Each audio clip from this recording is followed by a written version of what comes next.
This is Judith Wightman's narrative speech, and this is my audience. So I'm showing them now, and now they're going to sit down. Thanks.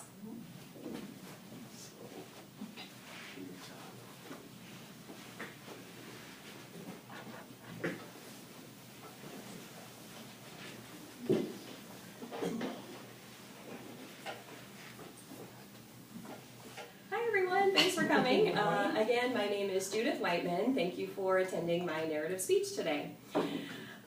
So, when a woman is pregnant, we often refer to her as expecting.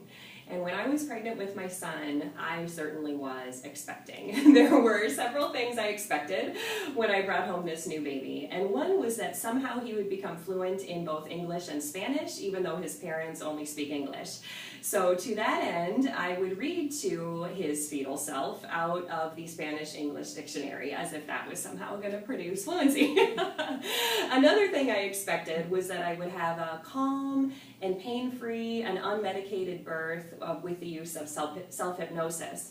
So I visited several times with a psychologist while I was pregnant and learned the techniques of self-hypnosis so that I could sort of go to my happy place during labor.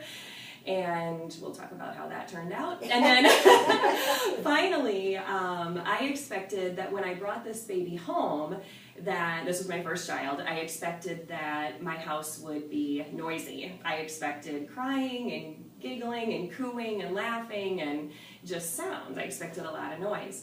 And so my son was born after a rather traumatic delivery, and my self-hypnosis was not useful at all. He did not learn Spanish, and, surprise, surprise, and when we brought him home, he was born sick and he spent 30 days in the hospital, and he had low muscle tone, and apparently, I didn't know this, but apparently it takes a lot of effort and physical ability to cry and to coo and giggle and everything. It takes a lot of effort. So this baby, I brought him home and he was completely silent. So we brought him home after 30 days. He made no sounds.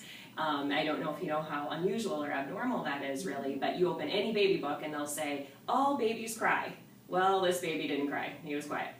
And so I started using a few signs for American Sign Language, thinking that maybe I could communicate with him that way while he got stronger and eventually learned to talk.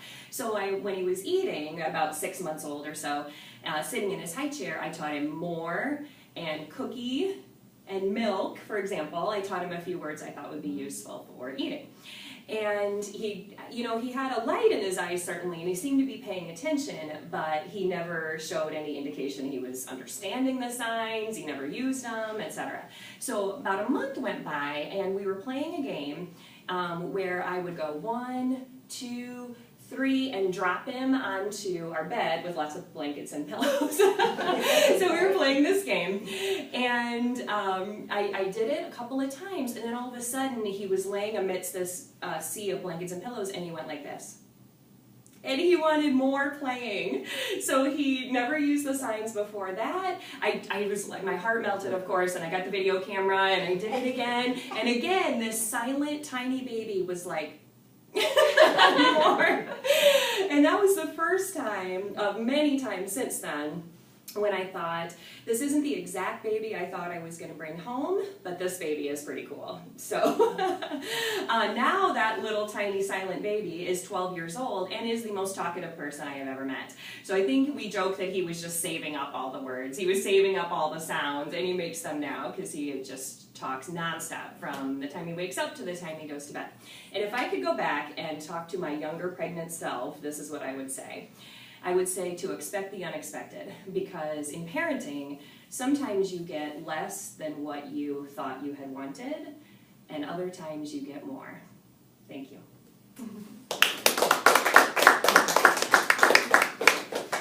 So I'll just pan the audience one more time.